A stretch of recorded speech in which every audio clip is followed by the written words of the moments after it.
আসসালামু আলাইকুম। দীর্ঘ 17 বছর একটা ফ্যাসিস্ট সরকার ক্ষমতায় ছিল। তিনটা নির্বাচন দিয়ে দীর্ঘ 17 বছর ফ্যাসিস্ট সরকার ক্ষমতায় থেকে দেশের অর্থনীতিকে ধ্বংস করে দিয়েছে, দেশের আইন শৃঙ্খলা ধ্বংস করে দিয়েছে, দেশের শিক্ষা প্রতিষ্ঠান ধ্বংস করে দিয়েছে, দেশের স্বাস্থ্য সেবাকে ধ্বংস করে দিয়েছে। এই খুনি হাসিনার বাহিনী, ছাত্রলীগ, যুবলীগের সন্ত্রাসীরা সারা বাংলাদেশে দুর্নীতি লুটপাট করে দেশটাকে ধ্বংস করে দিয়েছে। আজকে সেই খুনি হাসিনার যত এমপি মন্ত্রীরা ছিলেন, হাজার হাজার কোটি টাকা লুটপাট করে নিয়ে দেশে বাইরে চলে গিয়েছেন 5ই আগস্টে খুনি হাসিনার সাথে।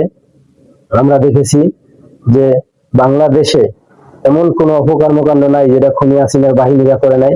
ছাত্রলীগের সন্ত্রাসীরা, যুবলীগের সন্ত্রাসীরা বিভিন্ন জায়গায় অপকর্মকাণ্ড করে দেশের মানুষরা নির্যাতন করেছে। এই নিষিদ্ধ আওয়ামী লীগের অঙ্গ সংগঠন যারাই ছিল, দীর্ঘ 17 বছর এই ফ্যাসিস্ট সরকার দেখেছি লক্ষ লক্ষ মানুষের গুম খুন করেছিলেন, দেশের মানুষকে হত্যা করে ক্ষমতায় টিকে ছিলেন খুনি হাসিনা।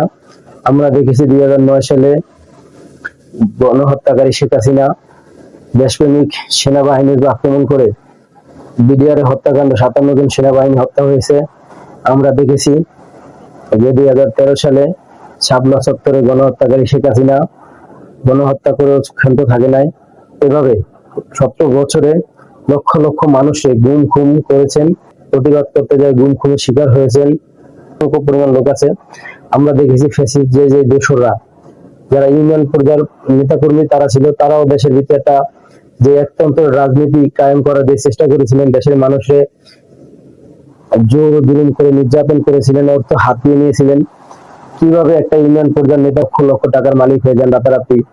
তারা এই যে লক্ষ লক্ষ টাকার মালিক হওয়া, তারপরে আপনার লেগে যে দুর্নীতি লুটপাট করে দেখা যায় এই দুর্নীতিটা সারা বাংলাদেশ ব্যাপী হয়েছে ফ্যাসিস্ট শেখ হাসিনার আমলে। বাংলাদেশে ইউনিয়ন পর্যায়ের নেতা কর্মী পর্যন্ত, ওয়ার্ড কর্মী নেতা কর্মী পর্যন্ত এই যে ফ্যাসিস্টের সাথে সঙ্গ মিলিয়ে তারা বিভিন্ন জায়গায় সারা বাংলাদেশে যে দুর্নীতিটা করেছিলেন, তাদের এক একটা নেতা কর্মীর কাছে লক্ষ লক্ষ কোটি কোটি টাকা হয়ে গিয়েছেন।